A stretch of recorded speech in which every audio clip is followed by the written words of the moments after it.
wabarakatuh. Bismillah, alhamdulillah, la haula wa la quwata illa billah. Rabbi shrah li sadri wa yassir li amri wahlul 'uqdatam min lisani yafqahu qawli. Amma ba'du. Yang saya hormati Pak Aris selaku pengundang kami ke Jawa Tengah ini, juga Pak Yaya, Pak Kapelya. Terima kasih atas waktu dan kesempatannya.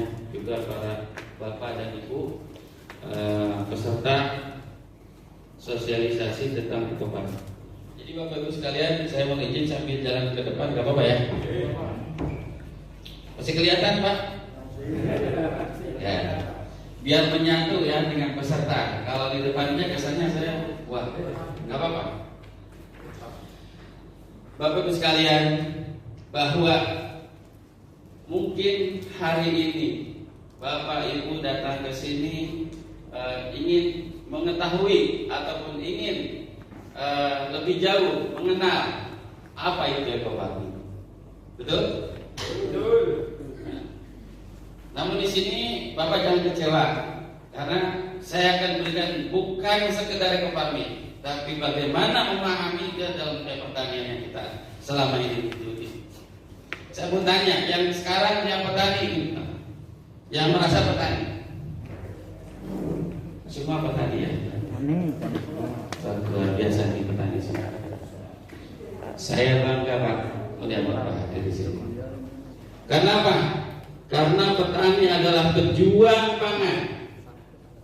Bahkan Bung Karno pernah mengatakan bahwa petani adalah penyangga negara. Tanpa petani, bangsa ini akan miskin, bangsa ini akan terpuruk, dan tentunya kedaulatan pangan akan terkoyak nantinya. Siapa lagi kalau bukan kita sebagai petani yang menjalankan? Bisa dibayangkan kalau petani tidak menanam atau tidak melakukan kegiatannya selain untuk menghidupi keluarganya, tapi jangan salah, Bapak tanpa sadar berjuang untuk negeri kita. Makanya janganlah kita berjalan di tempat. Kita harus dari sekarang harus mulai cerdas bagaimana menjadi petani yang cerdas. Bapak Ibu sekalian, sadar atau tidak, sudah cerdaskah kita sebagai petani? Saya mau tanya di sini, siapa yang petani cerdas? Saya ingin sebuah definisi petani cerdas itu seperti apa? Ada yang sudah paham dengan petani cerdas? Atau ada yang merasa sudah cerdas? Oke, saya akan korek sedikit dengan sebuah pertanyaan. Apakah Bapak melakukan sesuatu yang sesungguhnya merugikan diri sendiri? Saya kasih contoh Pak. Petani biasanya, maaf ya, saya juga petani. Mungkin sebelum mengenal pupuk, Bapak Ibu sekalian, sulit bisa menerima pupuk itu. Zaman dulu mungkin kakek saya, nenek saya, untuk bertani aja apa adanya. Ketika dikenalkan pupuk tidak mau, betul? Nah setelah itu kemudian dengan sedikit terus akhirnya mau juga. Ternyata letaknya adalah kemauan Bapak sekalian. Kalau Bapak sudah ada kemauan, insya Allah tanda-tandanya Bapak akan cerdas. Setelah itu apa? Kemampuan Bapak untuk terus belajar, mengasah pikiran kita, mengasah apa yang menjadi permasalahan, potensi, terus kita gali, terus kita asah kemampuan kita menjadi petani yang lebih baik dari yang sebelumnya. Itu diantaranya adalah petani yang cerdas. Yang pertama adalah mau, yang kedua adalah kemampuan untuk belajar. Setelah itu apa? Muncullah sebuah keterampilan. Makanya saya di mana-mana bagaimana mencerdaskan petani melalui seluruh tani cerdas. Nah, yang unik Bapak sekalian, dan mungkin saya akan tanya nih, ini rata-rata petani ya? Siapa yang masih menggunakan pestisida? Tunjuk tangan saja, nggak apa-apa, nggak usah malu-malu. Pestisida, tahu pestisida, obat racun. Siapa yang masih menggunakan kan? Masih semua ya? Masih. Saya mau tanya, itu untuk apa? Bersama ya. Iya.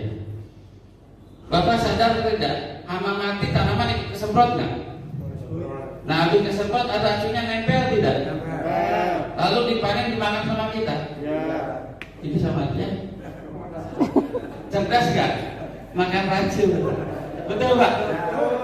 Iya kan? Bapak katanya pengen sehat, tapi racun dimakan. Cerdas nggak Pak? Bukan saya yang mengatakan tidak cerdas. Ya kan? Bapak-bapak yang mengatakan bahwa Bapak selama ini melakukan sesuatu yang salah atau benar? Kenapa dilakukan? Karena tidak ada pilihan lain. Betul Pak? Dan mungkin juga belum ada pemahaman yang lebih baik, ya kan? Makanya disinilah saatnya Bapak-Ibu sekalian belajar, pahami. Bapak gak usah menghafalkan, tapi pahami aja konsepnya seperti apa. Makanya sebelum saya masuk ke materi tentang ekoparmi, saya selalu masuk ya, agroekosistem ini sebuah sistem ya. Boleh? Sebelum ini saya akan uraikan dulu. Nah, ini ekofarming adalah satu produk yang kita miliki ya. Ekofarming adalah produk karya anak bangsa. Yang bikinnya orang Indonesia, yang menjualnya orang Indonesia, yang belinya orang Indonesia. Makanya saya kata siapa kita Indonesia di situ. Bisa bayangkan Bapak kalau beli obat apapun jenis yang Bapak beli dari kami, kita nggak pernah tahu kan? Seakan-akan ini menjadi satu kekuatan kita. Oh, kalau bukan kita siapa lagi? Kalau enggak lagi sekarang mau kapan lagi perbaikinya? Betul nggak Pak? Betul. Silakan Pak. Nah, ini saya yang pasti Bapak sekalian, tadi saya sudah diperkenalkan sama beliau maupun panitia, atau perlu perkenalan lebih jauh lagi? Cukup ya Pak ya? Nantilah sambil ngobrol, ini materinya dulu lah. Bapak Ibu sekalian yang saya hormati dan saya banggakan, terutama para petani Indonesia, ya, petani dari Purwodadi, Grobogan atau apa namanya di sini kecamatannya? Ya, Purwodadi ya. Grobogan itu kabupatennya. Kabupaten ya. Kalau provinsi Jawa Tengah. Ya.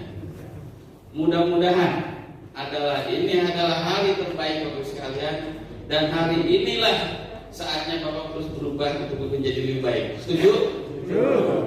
Ada yang tidak setuju? Kita harus mulai dari diri kita, dan kita harus ada kemauan dulu sebelum muncul sebuah kemampuan. Sebelum saya masuk materi, saya ingin sedikit merefresh diri kita bahwa dalam dunia pertanian yang sesungguhnya di alam raya ini memiliki sebuah keseimbangan Bapak sekalian. Betul atau tidak? Betul. Siang, malam, dan lain sebagainya itu adalah sebuah keseimbangan alam. Dan stabilitas ini akan tetap terjaga oleh Allah dan terus terpelihara. Dan ingat bahwa manusia ini diciptakan di muka bumi adalah semata-mata sebagai wakil daripada Allah, yaitu yang namanya khalifah fil ardh. Kenapa kita tidak menyadari itu?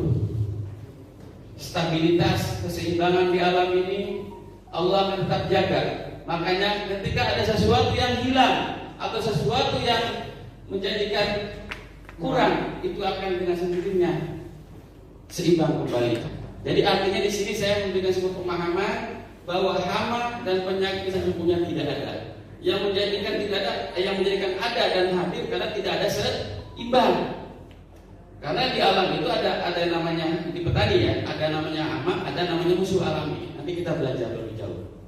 Yang pasti bahwa segala sesuatu yang ada di muka bumi ini semuanya teratur seimbang sesuai dengan standarisasi dari Allah Subhanahu wa taala. Ketika tidak ada keseimbangan, maka akan terjadi keseimbangan yang disempurnakan. Contoh, kalau hutan ditebang, ya terjadi longsor, betul? Setelah longsor rata lagi. Nah, itu keseimbangan yang sudah Allah atur. Jadi nggak mungkin terjadi longsor kalau tidak ada penebangan, betul?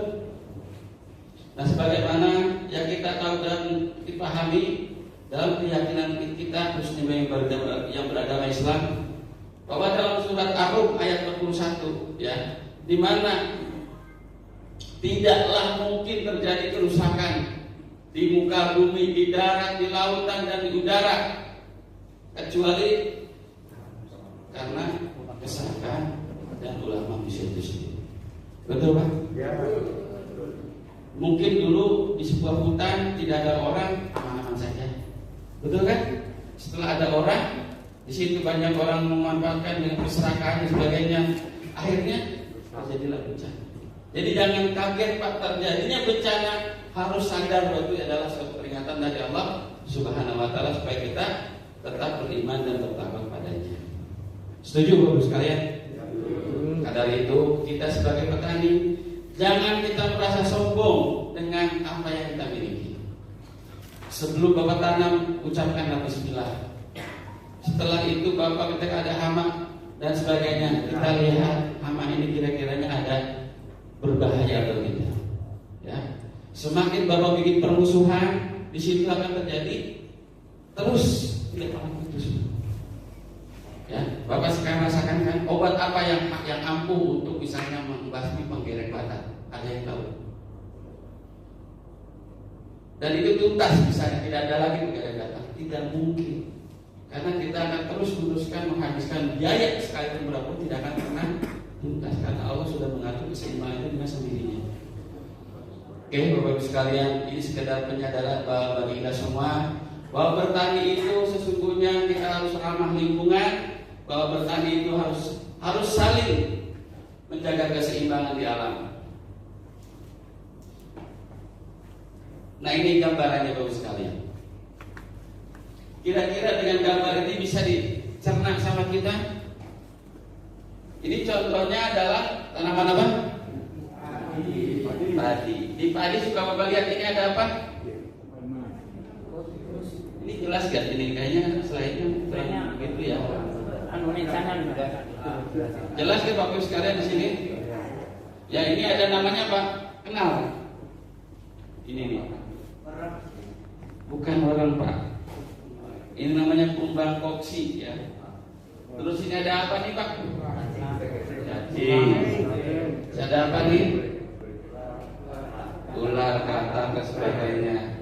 Inilah yang dikatakan agroekosistem tanaman padi. Jadi kalau Bapak Ibu sekalian misalnya bertani, Bapak melihat ada ini, nih ada namanya kumbang koksi, ada capung, ada kupu-kupu dan sebagainya. Jadi jangan dianggap itu semua hama Bapak sekalian. Justru itu sahabat kita, sahabat petani semuanya. Kalau musuh alaminya ada di sekitar itu, hama tidak akan terjadi ledakan, aman-aman saja. Ini perlu pemahaman sebetulnya. Nah, ketika ini semua terjadi seimbang dalam agroekosistem, insya Allah produktivitas padi akan bagus, terus juga hama terkendalikan, termasuk juga alam baik hujan, matahari. Nah, di sini juga ada pupuk, ada mikroorganisme, semuanya terjalin dengan baik. Insya Allah yang dikatakan lahan subur petani makmur akan terwujud. Tentunya harus ada dukungan, karena penyeimbangan itu kalau secara alami itu cukup lama. Tapi untuk percepat bisa gunakan ekofarming. Ini sering saya sedikit pengenalan aja. Kalau dengan ekofarming sekalian, tanam itu akan sedikit-sedikit yang tadinya tidak ada cacing akan muncul cacing. Gak percaya silahkan coba aja. Bahkan Pak Adi sudah katakan tadi ketemu saya, alhamdulillah Pak Haji katanya, kenapa ya tanah saya setelah disemprot ekofarming ada cacing-cacingnya? Nah, inilah ya jawabannya, bahwa keseimbangan alam ini agroekosistem akan cepat kembali dalam sebuah kesempurnaan atau keseimbangan. Bapak Ibu sekalian, yang dikatakan agroekosistem yaitu adalah adalah ilmu atau teknologi yang digunakan oleh manusia dan petani untuk mendapatkan hasil produksi yang berupa pangan, pakan, dan lain sebagainya. Ya katakanlah kalau saya buat ini, Bapak Ibu sekalian, bertani untuk apa sih? Untuk menghasilkan produksi pangan, pakan, papan dan lain sebagainya. Ya. Ini namanya kan agro atau pertanian. Karena ujung-ujungnya namanya bertani itu panen Pak, nantinya. Kalau Bapak bertani tidak bikin padi, ya jangan bertani. Tuh. Nah, ekosistem itu sebuah rangkaian keterikatan ya. Di antaranya ada tadi yang saya gambarkan, ada tanah, ada tanaman, ada matahari, ada hujan, ada binatang musuh alami, ada hama dan sebagainya. Nah, itu membuat satu keterikatan. Kalau bahasa ininya saling membutuhkan, saling ketergantungan. Sekarang Bapak saya mau tanya, kalau Bapak nanam padi tidak ditanam bisa enggak? Nanam padi tapi tidak ditanam bisa? Bisa. Dengan apa Pak? Air. Nah kalau tanpa air bisa enggak? Nggak bisa ya, baru nyerah ya? Iya. Ya, jadi ini sebuah ketergantungan, ya kan Pak? Nah makanya komponen dalam agroekosistem itu kurang lebih ada 12 macam. Yang pertama yang berkaitan dengan sesuatu yang tidak hidup. Apa saja yang tidak hidup? Di antaranya ada air, tanah, terus ada udara.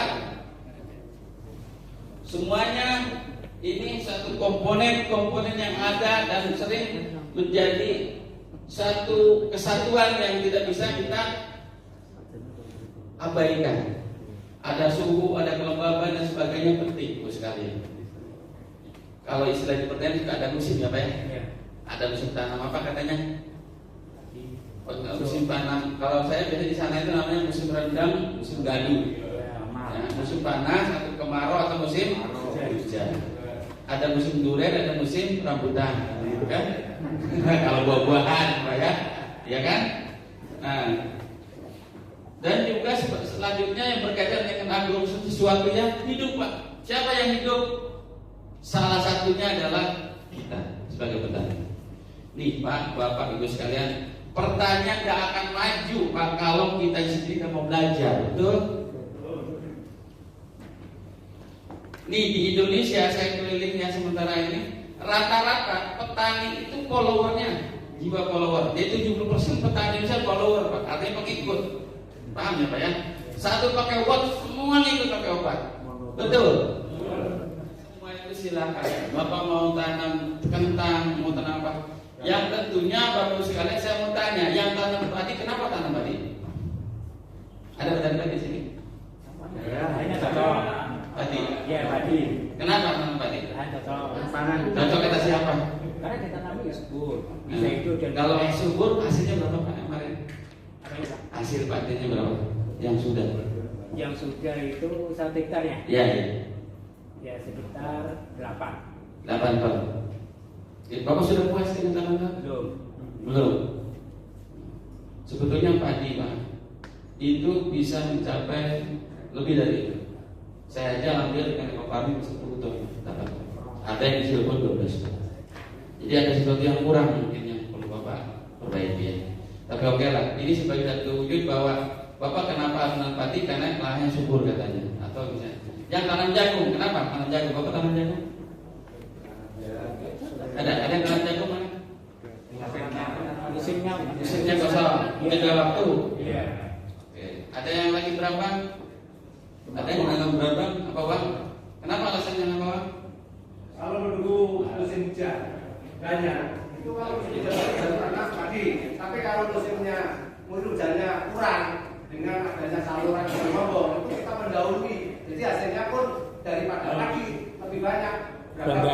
Cuma 55 hari kita naik. Ya.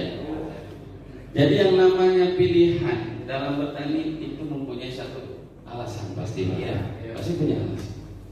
Saya sedikit memberikan sebuah pencerahan ya Pak ya, bahwa tanah 1 hektar bisa menghasilkan 10 juta, bisa menghasilkan 50 juta, bahkan bisa menghasilkan ratusan juta. Tergantung dari apa yang kita kelola. Betul? Sekarang saya mau tanya alasannya, bahwa mungkin Bapak tadi bilang dalam rangka untuk mengisi waktu, ataupun ada orientasi bisnis tertentu kan, begitu Pak ya. Ya. Tapi yang saya maksud ke depan yang dikatakan kita bertani itu ya Pak ya, kita harus juga bisa memaksimalkan lahan kita supaya tetap subur. Terus masalah pilihan tadi silakan. Kalau namanya petani cerdas, ya, tadi ada kemauan, ada kemampuan, betul, ada keterampilan. Satu lagi Pak, memiliki orientasi bisnis. Kita mau nanam orang nih, belum pesanan banyak Pak. Kenapa tidak kita tanam orang? Kalau itu sekiranya menghasilkan lebih banyak lagi dari nilai 1 hektar yang sama, betul? Nah ini yang dikatakan mindset kita yang tadinya petani biasa menjadi petani yang pengusaha tani. Jadi namanya pengusaha itu kita sebelum nanam kita harus bisa menjadi apa nih? Bahkan kalau kita mau ngitung harga ya, kalau bahasa tim tadi kan harganya berapa sih katanya? Kita tanam apa? Sebab saya di sana di Subang di daerah Jawa Barat itu ada petani yang memang benar-benar cerdas Pak. Dia tanam padinya padi hibrida Pak. 1 kilonya 40.000 Pak. Bapak mau? 40.000 Pak. Tapi nanamnya 3 kali Pak. Iya, pernah ada di sini pernah melakukan tanam padi hibrida. Karena padi hibrida itu ada betina ada jantannya. Nanamnya 3 kali, jantannya 2 kali, baru betinanya 3 kali. Terus setelah itu ada proses persilangannya juga. Sehingga untuk menghasilkan sesuatu yang baik ada prosesnya. Yang pasti ini yang harus saya sampaikan, bahwa dalam konteks kita bertani kita harus berpikiran orientasi bisnis. Artinya bisa menghasilkan sesuatu yang lebih baik ya dari yang sudah ada. Oke Bapak sekalian. Nah, satu hal komponen dasar dalam dunia pertanian yang harus diperhatikan yang pertama adalah air. Saya mau tanya, kalau memang ada yang bisa jawab, berarti hebat. Kalau misalnya kita bertani tanpa air, bisa atau tidak? Ya? Tidak bisa. Alasannya? Karena kemampuan itu untuk karena 50% itu beda. Ya inilah Pak. Kalau kita belajar dari air, karena air sebagai satu alat kontrol, kita sebagai satu sumber dari segala sumber kehidupan. Bahkan tanpa air kita nggak bisa hidup. Percaya atau tidak? Dan produksi pertanian rata-rata mengandung air. Nah, air yang sehat, air yang berkualitas, ciri-cirinya apa Pak? Ciri-cirinya? Jernih. Terus apa lagi? Tidak berwarna, tidak berbau. Untuk manusia, untuk tanaman Pak? Ya semua, semuanya. Ya. Jadi air yang berkualitas. Karena untuk pertanian masuk subur. Iya. Itu kalau manusia mau bersih. Jadi nanti kita praktek bagaimana mengecek air Pak ya. Oke. Yang pasti bahwa air itu sangat dibutuhkan untuk pertanian untuk apa? Pertama untuk menjadikan tanah itu menjadi lembab. Ya. Dan mohon maaf ya bagi petani padi. Kadang-kadang petani padi nih ya, air itu harus benar-benar terendah. Betul? Penuh ya? Ingat Pak, padi itu bukan tanaman air Pak. Tapi padi itu adalah tanaman yang butuh. Kadang padi kalau terlalu banyak air, hasilnya kurang bagus. Karena terlalu banyak. Iya. Makanya kita belajar air aja ini bisa 1 hari Pak sebetulnya. Tapi saya persingkat aja. Yang pasti dan yang paling penting di sini saya katakan, pupuk apapun Pak, kalau tidak ada air penyerapannya tidak akan bisa normal. Contoh misalnya, ya, Bapak misalnya nabur pupuk ya, tapi airnya tidak ada, itu sama aja buat duit Pak. Tapi yang perhatikan airnya dulu, mencukupi ada. Makanya di sini ada bendungan namanya Bendungan Ombo ya. Kalau di Jawa Barat sana ada Saguling, ada Cirata, ada Jatiluhur.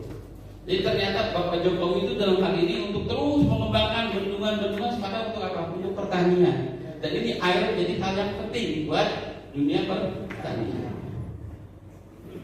Yang kedua adalah tanah, betul Pak? Tanah ini penting kita perhatikan karena di tanah itu ada namanya sifat fisik, sifat kimia, sifat biologi. Ya, mana yang kata fisik ya? Kita lihat ada warna tanah, ada yang warna tanah merah, tanah hitam. Ada lagi mungkin jenisnya ada berpasir, lembu, liat dan sebagainya. Betul kan?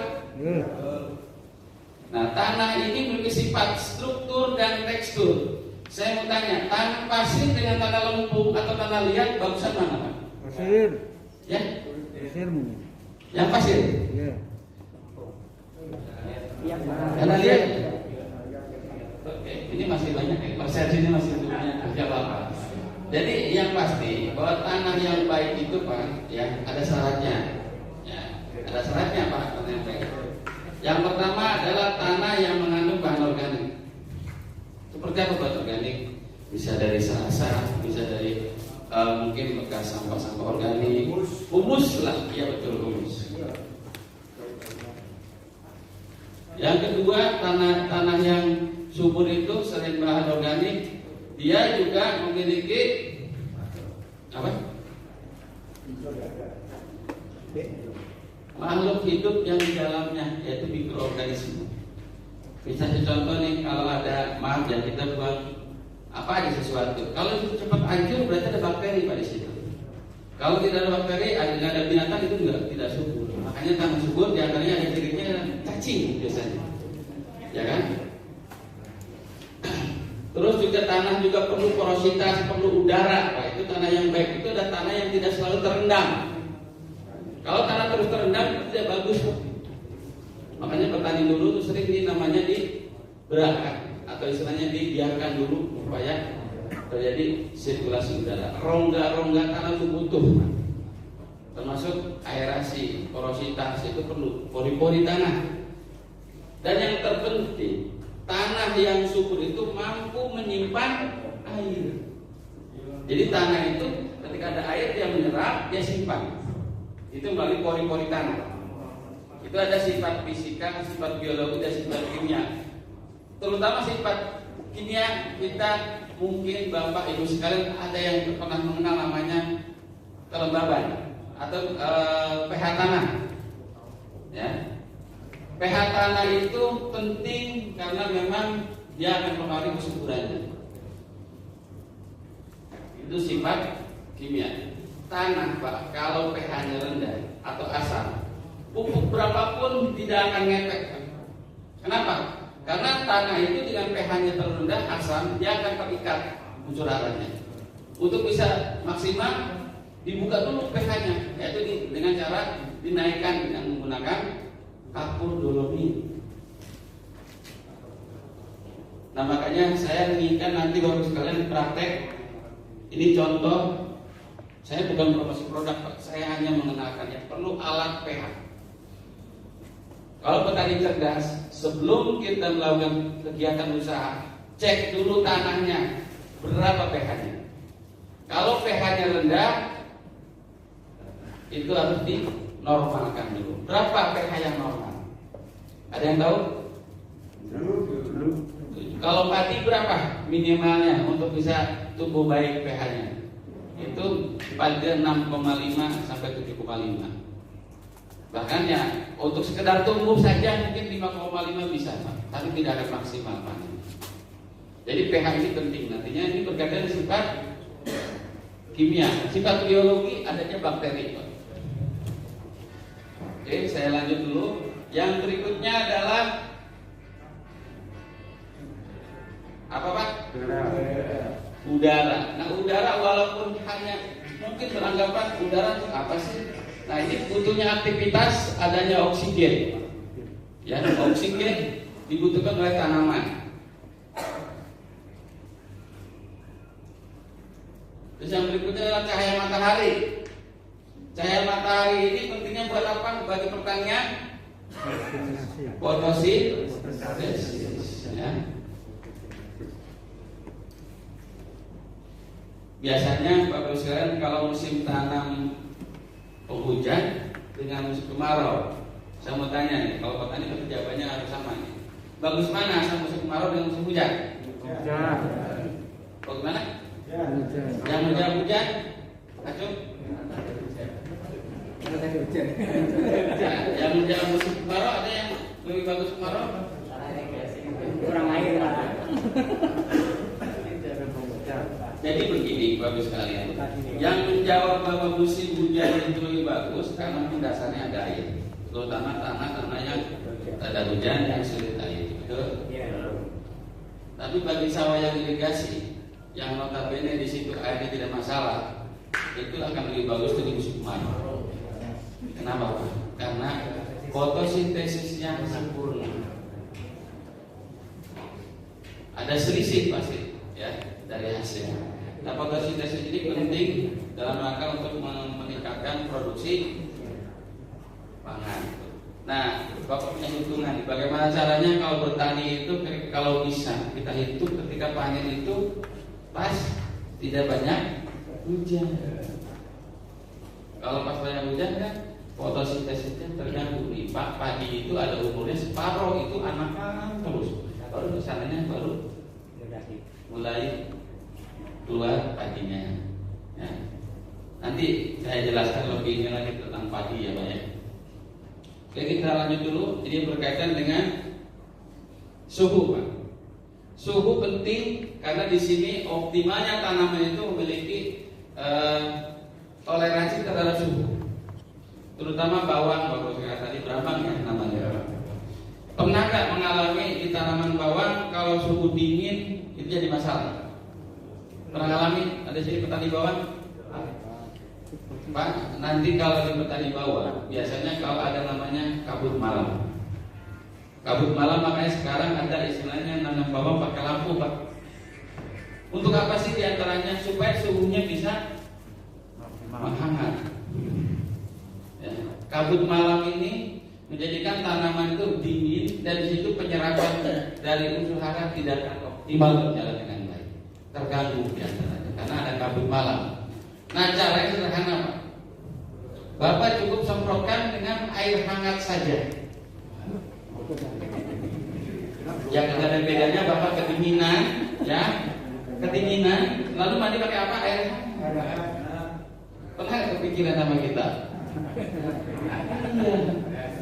Jadi semprotnya pakai air hangat Pak. Tanpa obat. Nggak usah obat, karena masalahnya ini ibarat Bapak lagi kedinginan, iya kan? Perlu selimut dulu, apa makan dulu? Atau yang hangat-hangat dulu kan? Pasti. Kalau kopi-kopi yang hangat, ya kan? Makanannya yang hangat, semua yang hangat, betul kan? Nah inilah makhluk hidup itu padahal butuh perhatian kita. Nah, suhu yang terlalu dingin itu juga menyebabkan tidak bekerjanya penyerapan unsur hara. Begitupun suhu terlalu panas, ya. Tanaman biasanya kalau kena panas yang terik sekali. Layu. Lalu apa layu? Kalau orang mah dehidrasi Pak ya. Kalau orang mah dehidrasi betul. Nah makanya tidak sedikit kalau terlalu ekstrim suhunya terlalu panas, tanaman akan layu bahkan bisa mati. Makanya mulai dari sekarang kita harus tahu berapa cocoknya suhu untuk tanaman tadi, berapa suhu untuk tanaman teh. Sekarang saya mau nanya, tanaman teh itu biasanya ditanaman di tempat yang suhu dingin kan? Ya. Kalau ditanam di pantai jadi nggak kira-kira? Hah? Ya. Nggak jadi. Ada yang jawab gimana? Jadi nggak kira-kira?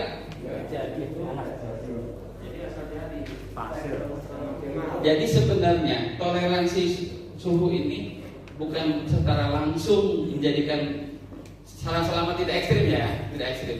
Sebenarnya itu tadi saya tampakkannya itu teh bisa jadi di pantai bisa, cuman tidak akan maksimal. Di sini di Purwodadi ada yang petani jamur ada di sini. Jamur merang atau jamur tiram ada yang ini. Ada yang ada petani, nggak ada. Nggak ada ya. Nah, jamur merang dia punya suhu yang dibutuhkan ada 30 sampai 35. Kalau jamur tiram itu 16 sampai 20. Artinya di sini kalau misalnya suhunya beda tidak akan tumbuh. Itu ada jamur yang tidak bisa tumbuh kalau suhunya tidak maksimal. Memang untuk tanaman yang lain, padi, bawang dan lain sebagainya tidak langsung mati sih Pak. Kalau misalnya suhunya tidak terlalu ekstrim, kecuali ekstrim bisa mati. Ini pentingnya suhu Pak ya. Yang berikutnya adalah kita harus memahami kelembaban. Kelembaban itu adalah kadar air dalam udara, ya, termasuk kelembaban tanah. Nih Bapak Ibu sekalian, kalau tanahnya terlalu ekstrim, kering ya, terus Bapak siram siang hari, kira-kira tanaman bagaimana? Kalau bagusnya menyiram itu siang, pagi, sore. Hah? Pagi dan sore. Kenapa siang hari nggak boleh? Saya digocok. Kalau punya. Jadi itu dikatakan tadi di awal penyesuaian suhu. Jadi kalau Bapak harus panas-panas dari sawah, jangan langsung mandi Pak, takut kebakar ini. Ya minimal berteduh dulu, ngangin-ngangin dulu lah, biar agak suhunya nggak terlalu ekstrim. Bahkan kita kalau mandi aja Pak, maaf ya ini kejadian banyak stok di kamar mandi itu apa sih Pak? Ini panas, siram, udah, beku lah. Jadi kalau mandi, mohon saya bukan ngajarin Pak. Jadi kalau mandi aja, terutama mandi pagi, siram dulu air. Ya, terus baru ke sini baru ke. Tuh, ini namanya kelembaban, penting dipelajari karena berkaitan dengan makhluk hidup. Ya, contoh Pak, kenapa penyakit itu mau di padi, di jagung, di brambang dan sebagainya? Kenapa? Seringnya itu nyerangnya itu tanam sudah gede, sudah agak mulai besar, betul? Ya umuran sebulanan, ya, udah rimbun lah, udah rimbun. Karena kelembabannya juga tinggi, terutama cabai Pak. Kalau kelembaban apalagi musim hujan, hati-hati Pak. Kalau musim hujan kelembaban tinggi, banyak bakteri atau penyakit yang bermunculan. Kalau di musim penghujan atau misalnya terlalu ini kebiasaan petani padi yang biasa menggunakan pupuk kimia, suka kena kresek nggak Pak? Kresek tahu Pak? Plastik itu lah. Apa namanya? Plastik. Merah ya? Daunnya udah kering ya? Itu karena apa? Karena terlalu rimbun. Jadi daunnya pada mengering ya, karena bakteri itu kan. Jadi intinya kelembaban ini mempengaruhi terhadap terutama hama dan penyakit.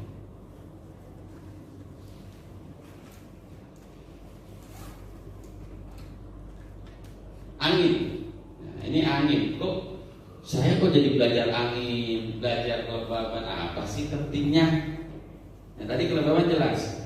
Contoh saya sedikit mengulas yang kelembaban dulu sebentar, jadi jangan lupa.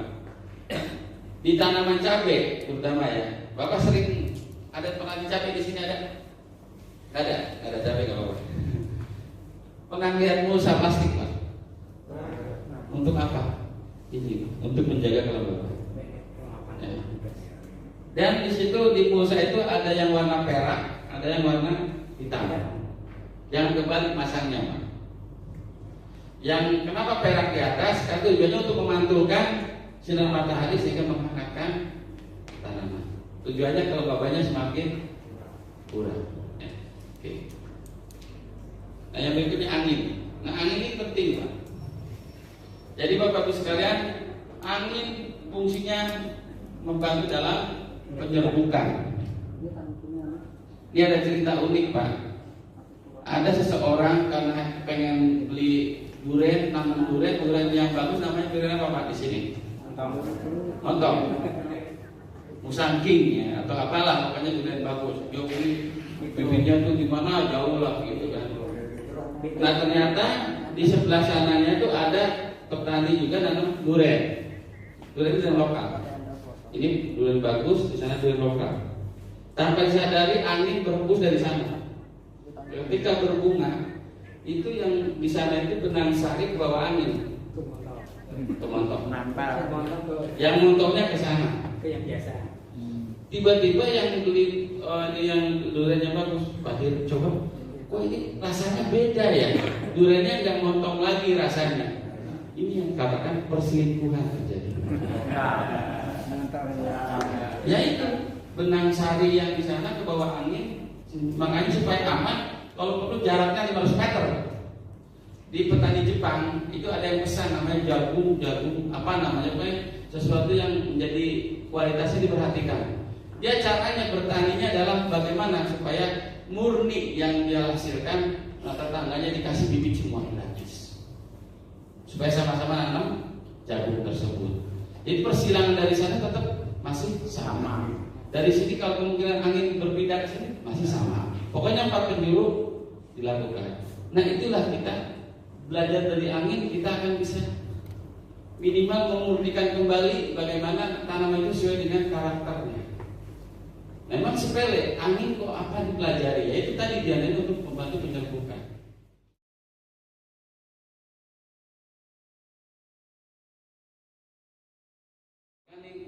Termasuk pupuk-pupuk yang sebelumnya Bapak taburkan belum terserap oleh tanaman, itu bisa dimasak kembali oleh bakteri yang ada dalam ekofarming. Makanya ini mudah-mudahan ekofarming mulai dari ujung Aceh sampai ujung Maroke itu sekarang hampir semuanya petani yang sudah tahu tidak pernah komplain. Kalaupun ada komplain karena kesalahan dia sendiri tapi tidak diakui. Contoh, dia nyemprot ini Pak, kan disemprotkan ya. Ternyata tangkinya bekas kimia. Karena di sini ekofarming nggak boleh dicampur dengan kimia karena ini murni organik. Ya. Makanya di sini sebuah pilihan solusi cerdas bertani. Ya. Kita insya Allah pakai ekofarming, insya Allah akan terus cerdas ya. Nah, makanya di sini tujuan ekofarming kita ingin menjadikan tanaman itu sehat, tanaman itu produktif, ramah lingkungan, dan hasilnya akan maksimal. Dan untuk lengkapnya nanti Bapak Ibu sekalian yang ada di sini bisa ikuti channel YouTube saya Pak di Haji Ma'munir Channel. Nah ini bisa dilihat di YouTube-nya itu bagaimana kita mempelajari tentang produk ekofarming dan bukti-bukti yang sudah ada di beberapa daerah. Nah ini yang tadi dipahami bahwa fungsi dari ekofarming ini Bapak sekalian, ya ini pupuknya kecil ya, bisa dikantongi, nggak repot Pak. Ya. Untuk 1 hektar cukup 10 biji Pak, 1 hektar. Jadi nggak capek bawa-bawanya ke sawah, ya kan? Atau terutama sawahnya di tengah. Nah fungsi utamanya seperti tadi saya katakan untuk bisa memperbaiki tanah. Jadi dengan sendirinya tanah-tanah jenis tanah apapun nanti kita praktekkan. Ini tanah ada contoh tanah ya, ada kan? Nanti kita coba seberapa subur, nanti kita tambahkan ini akan terjadi perubahan sesuatu. Dan saya sudah coba di beberapa daerah juga alhamdulillah mereka setelah disampaikan mengerti dan paham dan menggunakan alhamdulillah. Yang berikutnya ini tanaman menjadi sehat. Kenapa? Karena di sini Pak sudah mengandung 13 macam pupuk yang biasa Bapak pakai. NPK ada di sini. Terus unsur yang lainnya ini ada 13. Yang pertama nitrogen ada, fosfat ada, kalium ada, magnesium ada, terus ada lagi sulfur ada, kalsium ada, termasuk boron yang merupakan menjadikan kualitas menjadikan lebih baik itu karena ada unsur mikro yang namanya boron. Ada mangan, ada molibdenum, ada zinc, ada klor seperti tertera dalam slide ini.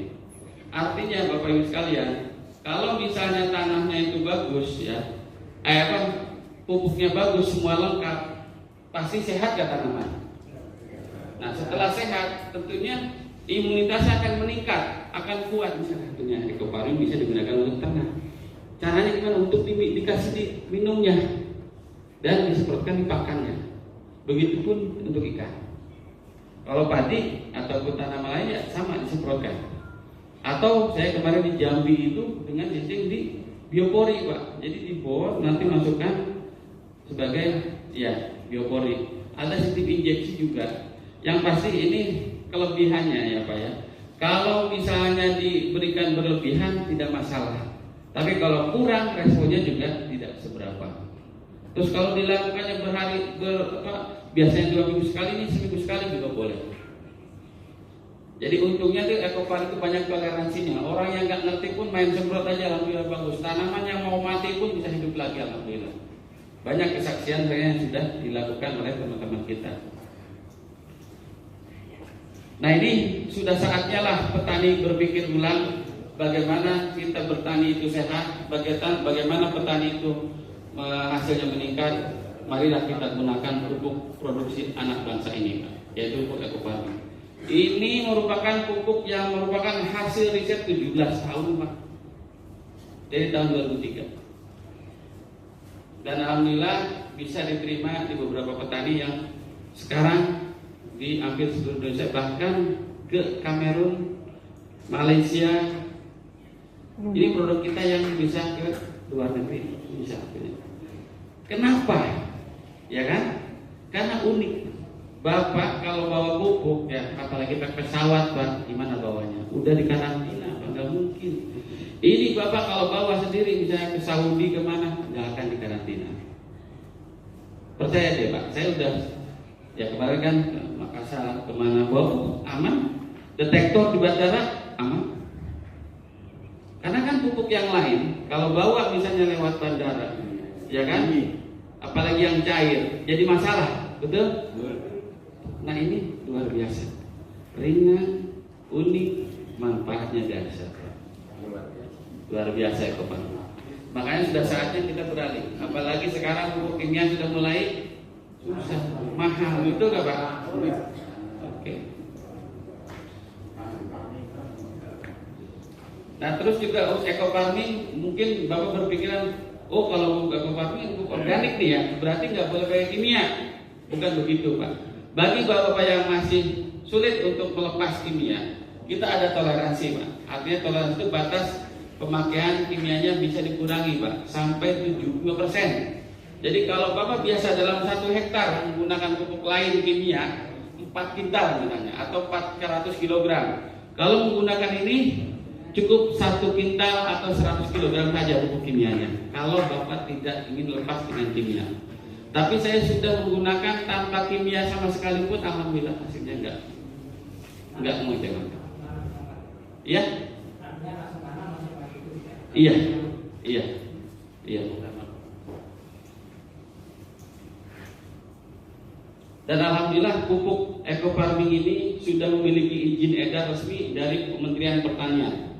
Ya. Jadi di mana-mana pupuk itu Bapak harus perhatikan. Saya bukan hanya bukan hanya di ekofarming. Mungkin Bapak akan beli pupuk yang lain-lainnya ya di luar ini ya. Tolong perhatikan ada izinnya enggak pupuk itu. Sebab kalau namanya pupuk diedarkan tanpa izin itu kena sanksi kalau ada masalah minimal 600 juta, dendanya sampai 3 miliar. Nah kita termasuk pupuk yang sudah memiliki izin legal. Nah ini perizinannya. Dan alhamdulillah termasuk pupuk organik, salah satu pupuk organik yang memiliki kandungan C organik yang tertinggi saat ini yaitu 51,06%. Mungkin Bapak di sini ada pemain organik, ya silakan Bapak cek berapa kandungan C organiknya. Di sini 51,6%. Nah, ini sangat tinggi untuk kandungan C organik, makanya sangat mendukung terhadap program bertani organik. Dan alhamdulillah 2 bulan terakhir ini ekofarming sudah resmi memiliki izin sertifikat organik LSO. Alhamdulillah sedang diuruskan terbitnya. Fungsi utama dari ekofarming ini Bapak sekalian, yaitu yang pertama adalah memperbaiki tanah-tanah yang kritis, bahkan tanah tidak subur akan subur kembali. Makanya dalam pemakaiannya hampir 50% itu buat tanah. Jadi Bapak sekalian, kalau petani biasanya kalau sebelum tanam pupuk tidak? Suka pupuk nggak kalau sebelum tanam? Setelah tanam biasanya Pak ya? Ada. Pakai apa Pak? Pupuk kimia. Nah nanti itu perilakunya sudah bagus Pak. Maksudnya Bapak melakukan sesuatu yang bagus, karena sebelum tanam sebaiknya kita pupuk dulu tanahnya. Nah kalau ini nanti pada prakteknya, ini khusus padi ya, sedikit saya bahas padi aja dulu ya. Jadi dalam 1 hektar ekofarming ini butuh 10 Pak, dengan pembagian 6 ini tuh untuk dasar ya. Untuk dasar itu artinya disemprotkan sebelum tanam, 5 hari sebelum tanam. Nah, apakah pupuk ini dilempar begitu saja atau disemprotnya bagaimana? Ini caranya nanti dilarutkan dengan yang air biasa pun nggak masalah. Tapi akan lebih baik yaitu dengan air tebu atau air kelapa. Dan dimalamkan selama 3 malam.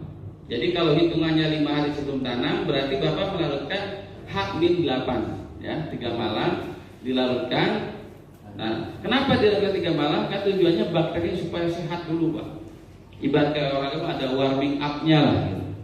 Nanti setelah itu baru disemprotkan. Itu akan luar biasa. Artinya efeknya Bapak bisa bandingkan, ada petani yang pakai tapi tidak difermentasi, bahasa tidak dimalamkan. Enggak nendang, Pak. Tapi kalau dengan dimalamkan 3 malam itu langsung reaksinya luar biasa. Bahkan tidak sedikit menimbulkan reaksi gas kalau dimasukkan ke botol, bisa meledak. Karena reaksi dari bakteri itu. Nah, terus yang sisanya tadi 10 Pak ya, sebetulnya yang 4 itu nanti diaplikasikan yaitu setelah tanam itu 1 biji. Itu umur 15 hari. Terus yang kedua umur 1 bulan atau 28 hari. Terus yang berikutnya umur 42 hari atau setengah bulan. Dan terakhir umur 56 atau 60 hari. Sudah selesai Pak. Ya, untuk standar. Pak, bagaimana kalau saya pengen tambah lagi 10 hari yang akan datang? Silakan.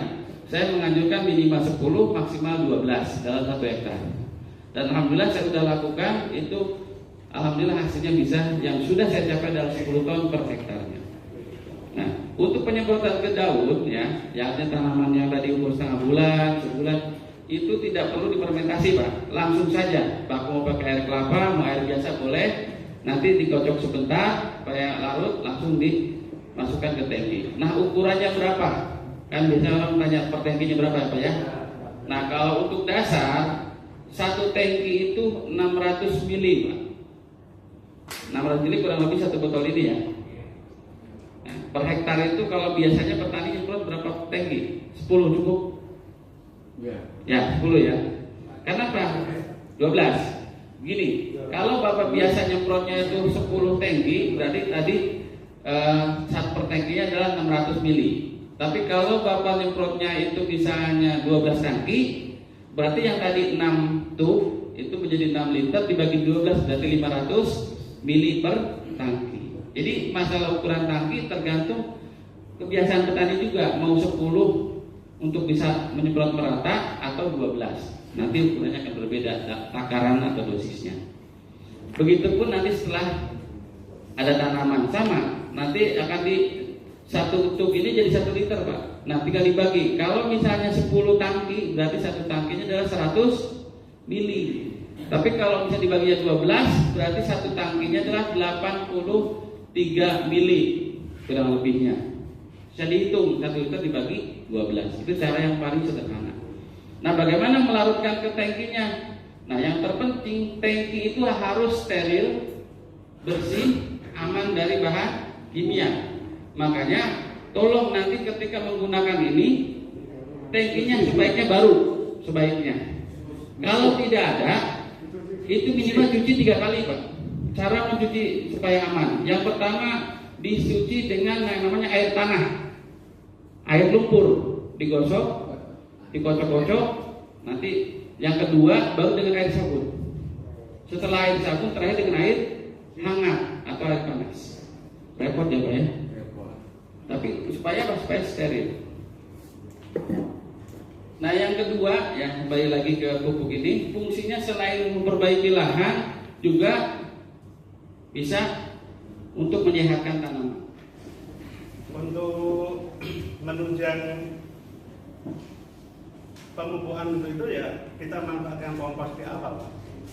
Kompos, penggunaan mikroba seperti yang dikatakan sama Bapak itu ada trichoderma, porin, biomera, buron. Tapi kebetulan alhamdulillah kita pakai yang ada di sekitar, kita manfaatkan. Ya, seperti yang dikatakan Bapak ada PGPR. Ya, alhamdulillah kita sudah jalankan 6 tahun yang lalu dan hasilnya tidak kalah Kebetulan di sini juga ada petaninya. Beliau Bapak selain Kadus juga sebagai ketua koperasi tani yang insya Allah yang setahu kita ada hanya di Kabupaten Grobogan koperasi tani insya Allah yang kita tahu mungkin beliau Pak Kaki Suharto sebagai ketua koperasi tani Maju Makmur Mandiri. Ini beliau juga sudah bertani dan membina kebun jambu full organik, kebun jambu full organik. Kebun bibit golden boleh diklik, golden taruh ada. Perkebunan, pertanian ada. Perikanan lele dimiliki Pak Umar juga ada. Beliau juga guru, mungkin temannya Bapak Agus. Tapi nggak tahu Bapak Agus ya? Ada. Itu temannya Pak Agus. Iya. Kalau untuk pengalaman pribadi ya saya sudah mengalami itu. Alhamdulillah beras yang dihasilkan lebih lembut dan tidak cepat basi. Yang jelas itu yang sudah kita alami. Berorganik, asik, indah, sehat. Jadi kita punya komunitas seperti yang disebutkan Pak Aris, W2O, Peswaya Organik. Itu berdiri tahun 2014. Ini kebetulan kita sudah mencoba ekofarming yang lebih praktis ya. Ya. Oke, siapkan itu ya.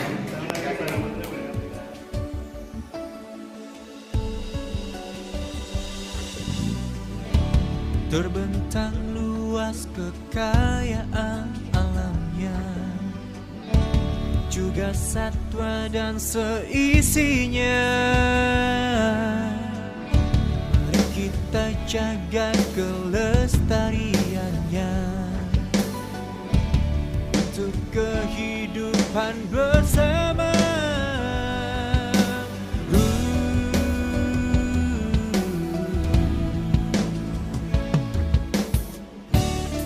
Para petani layak bahagia, nah hasil kebunnya melimpah, dan penghijauan di mana-mana.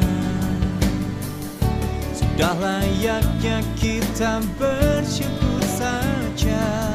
Satukan visi, kuatkan misi, demi kehidupan yang lebih hakiki.